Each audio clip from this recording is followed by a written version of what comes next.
Greenhaven cattle, April 18th to the 22nd, summary. Basically, last week we got a lot done. Basically, trying to come up with like a bi-weekly video. You can see peas here in the background that are really potting at New Home. The 7410, we paid off Mel Bray, and he's going to rebuild the engine of the 7410. And then we're going to basically come up with a plan this week for the 2500 and the F350 to get sold. Going through our organic certification. Boron, we've got approval for, and now lime. We're going to seek approval for that to put a little bit more pH at Turf Farm where we cut silage.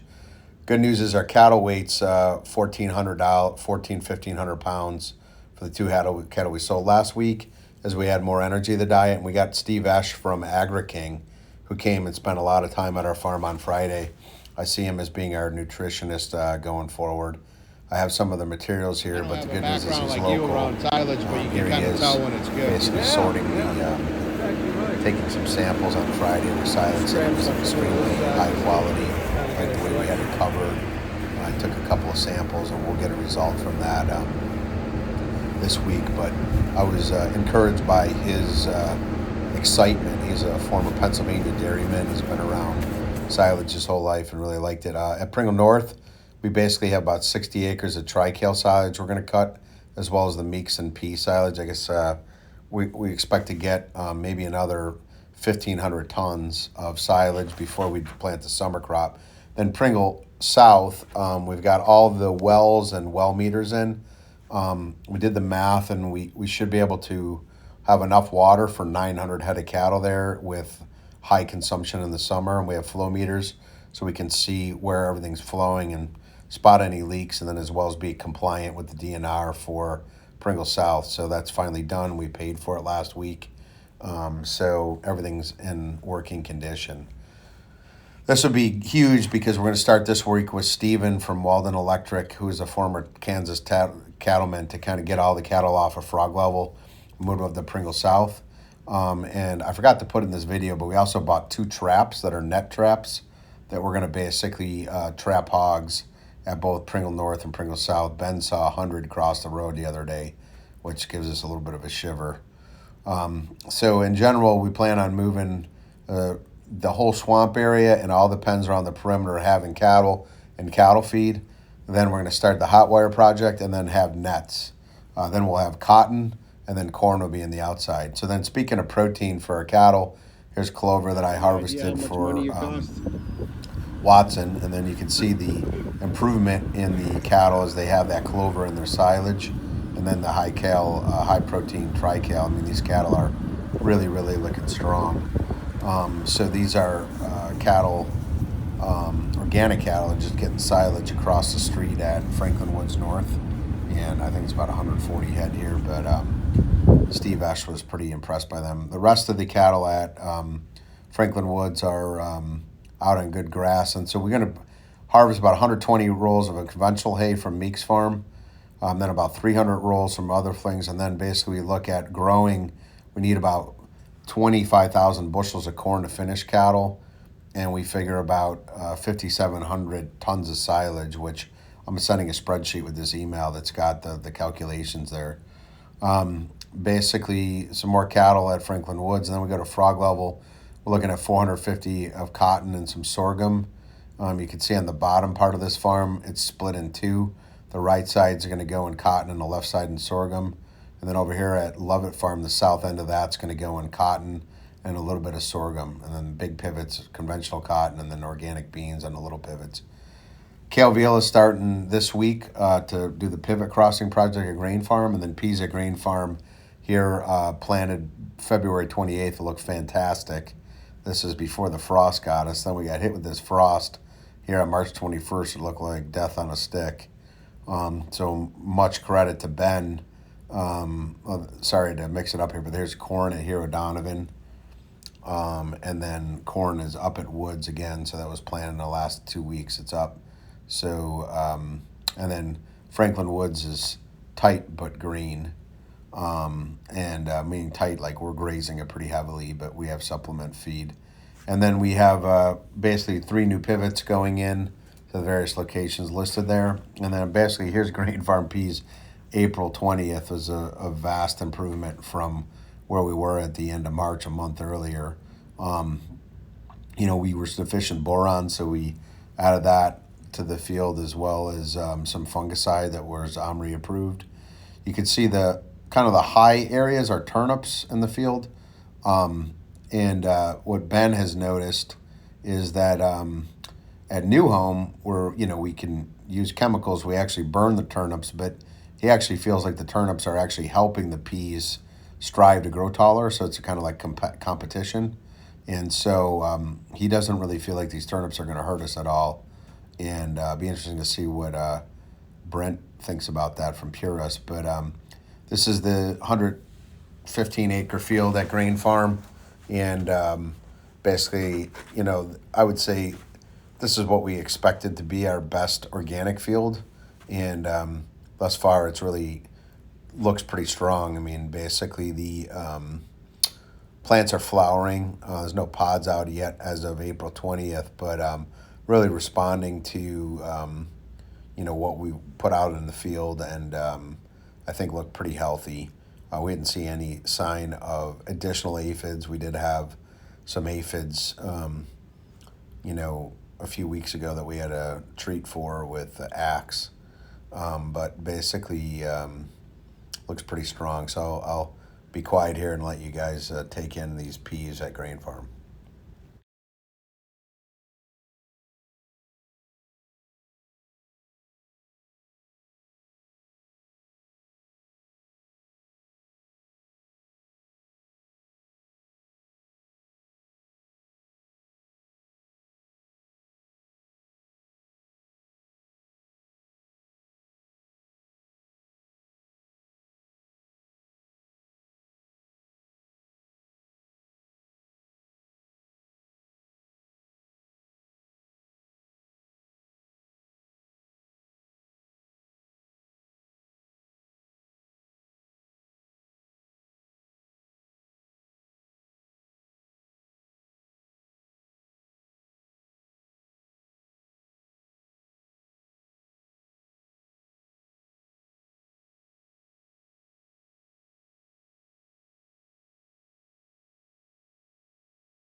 This next field is the field next to Murray's house.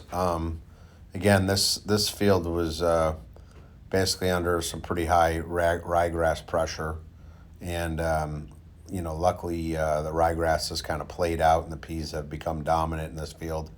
Um, Basically, pretty big improvement week over week in this field, and basically, I think that we're excited about how that will lead into harvest. Our prediction, based on a little bit of interaction with Purus, is the big field may be 45 to 55 bushels, say 50, and this field, basically maybe 35 bushels. I would say it's improved pretty markedly since seeing it a week ago with Purus, and so primarily with the peas becoming the dominant species in the field. So I'd say, maybe we could get an average of 45 bushels between these two. It'll be interesting to see how it goes. We don't have pod counts yet, but I'll get into that when we start taking some pod counts and talking with Purus about what to expect over at the new home farm. So in general, these are aerial photos, and there again, we have a reasonable amount of turnip pressure. This field was, in my opinion, had pretty heavy weed pressure that, luckily the peas kind of became dominant, and that kind of played out. So, we learned something. This pea is an incredible quick grower in terms of like when it really comes into its own. The change is, it's almost like you could see it growing.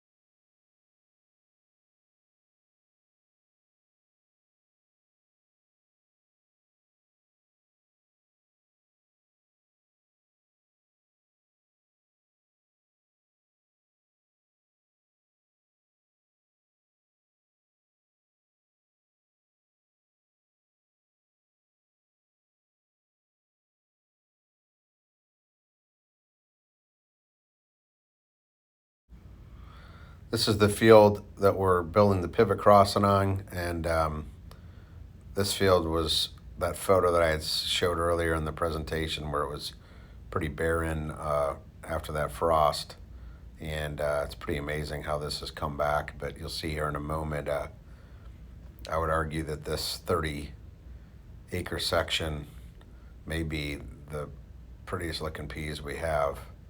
It's right up there with everything, but just kind of when you look at the economics of this, we have about $60 in seed. We'll have about $50 in applications, and then winter rent, planting and harvest will put us around $350 an acre of cost. So at $18 a bushel, I guess we're probably coming in at a break even at right around 18 bushels an acre. Be about a break even. That's with harvest costs. So basically, as we kind of get into the market here, we have these peas contracted at $18.34 a bushel. Just the Steve Ash, the feed guy, was telling me his dairy guys would pay $700-800 a ton, maybe even $1,200 a ton for organic peas. So let's just say $22 to $25 a bushel would be a potential local market price. Obviously, when we contracted these peas in, it was markets weren't as high as they were now, so markets rallied. But encouraging to think that at 20, at even $20 a bushel, we're at $1,000 an acre of revenue. on, let's just say, $400 a cost all in. If that's the case, it's pretty good hunting. So again, I think you guys will enjoy seeing these peas. They've responded and bounced back, and this would be, a good visual summary of the peas that we have at Grain Farm.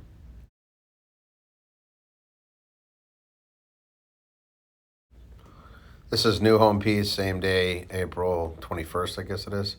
You'll see that I think I might have hit the power line with my drone because my propeller was cracked. So there was a little bit of accident there, but luckily I made it back somehow. And these peas are really looking strong. They're potting. One of the things that Ben noticed, and you'll see from the air, this is the first year we're farming this farm. And the farm, we just kind of inherited it, didn't have much time to get peas in the ground, but there's certainly some weak spots in the field, which are fertility issues that we'll have to work on. You'll see them from the air. You'll see a couple sections that are weaker than others, but I would say in general, we're pretty impressed with what we think is going to be a good result from these first go around. The pod counts on these peas is anywhere from 6 to 14, and just doing some general math using some internet savvy, that if they take the average of that and just basically said like 9 pods per plant and they had 5.5 peas, that would be 64 bushel peas. And then I'll just take, maybe 80% of that just to be safe, and just say we'd be at 52 bushels. So I think that's kind of our prediction for this farm. We'll see. It'd be great if we could come in at 60 bushels or better. But so some aerial shots here of this 151 acres. And then as we basically kind of transition from peas to cotton, so does our mindset. So this will all be cotton planted right after these peas, and we're going to basically have some scrambling, trying to make sure that we get all the cotton in the ground behind the peas, just from a insurance date. So I'm going to be working this week and kind of getting that measured up. We do have Jackson Farms approved under 1026 so that they can be covered under insurance, and so that we'll find that out this week, and that's just basically some legacy paperwork coming through. And then when we get to cotton, Ben was able to get us a non-GMO cottonseed that we're going to get the specs on to get organic approval before we pay for it this week. But they did a great job negotiating. We're going to get an 8% discount prepaying for it, and that's going to make our seed cost around $22 an acre versus the GMO seed that we're growing on the conventional lands, like $125 an acre. So that's pretty incredible. And then one of the things that Ben's working on, he's been going through his father's, Sammy Jackson's, notes on cotton and the yields that he got back growing non-GMO in the late 80s and 90s and early 2000s. But he was putting up maybe 1,300 to 1,700 a pound of lint per acre, and we're looking into the kind of urea mixes he used, and also some OMRI certified urea to basically kind of work into some of those patterns that he had proven over the time being a top cotton farmer. We're also looking at some OMRI listed products that will kind of stunt the cotton crop so it doesn't become so bushy, which is kind of standard practice, and Ben's got a couple picked out there. We're going to try and set up a call this week when I'm down at the farm with Kelly Pepper and then a University of Texas A&M professor to talk about standard organic farming practices in Texas and see if we can't pick up a couple of lessons. As I think I had mentioned in the last video, there's that power line again. Maybe I hit it there. I don't know. Somehow the prop was cracked. But nevertheless, the peas look great here. I mean, I think, we've applied fungicide and foliar feed, boron. Plants really responded to that. I don't know if you can see the pods from this, but I think at the end I have a couple pod pictures. So I'll give you a pretty good indication of what we're looking at here at New Home. So I'd say great job there. And then as we try and get our applications in for the certification of the Roach Mill, I plan on having a kind of at the end of this week a summary of how we are in that process, just because it's really important that we get that rolling here, given our investment in the cottonseed and other things. And there's a couple of these weak spots we see in the field, as Ben had pointed out. Good news is here the irrigation's working well, and I think this is a good addition to our footprint.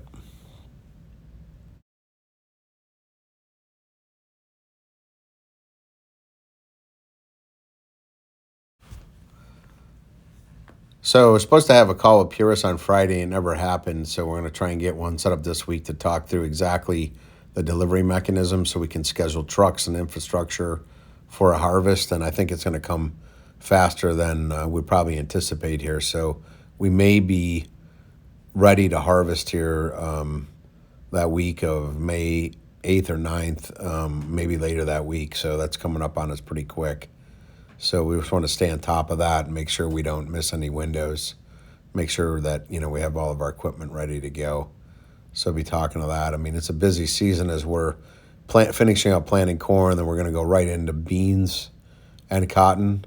And we're going to have Ben will have finalized that plan today, but we've kind of made some ad hoc changes that we want to get Ben and Randy to approve. Mainly is I think we're looking at planting our silage at Watson, and then putting more cotton acres at Frog Level and Lovett, just because it's going to be easier for Ben to kind of farm cotton at Frog Level and Lovett with the equipment than trying to move back and forth to Watson. And that way we'll have basically sorghum and hemp silage coming right behind the silage that we cut at Meeks. I'm sorry, at Watson, and basically, and we can focus our teams on planting and harvesting at the other farms. Might even be able to outsource the planting of that sorghum and hemp. So it's pretty amazing as we kind of look at a final run here of these peas, the amount of ground cover and the thickness here. I mean, I you know, if you were to lay down on these peas, I mean, they don't even seem to. You wouldn't touch the ground. I mean, that's how thick they are.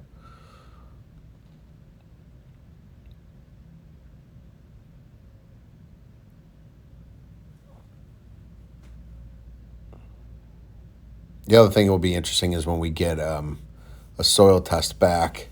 We didn't actually soil test this farm before we moved in here, but we'll be able to soil test grain farm and see how the changes of the soil was between before and after peas, and we anticipate to be a marginal improvement.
So here we have wheat at Hero Donovan. Ben thinks it's going to be 70 bushel plus.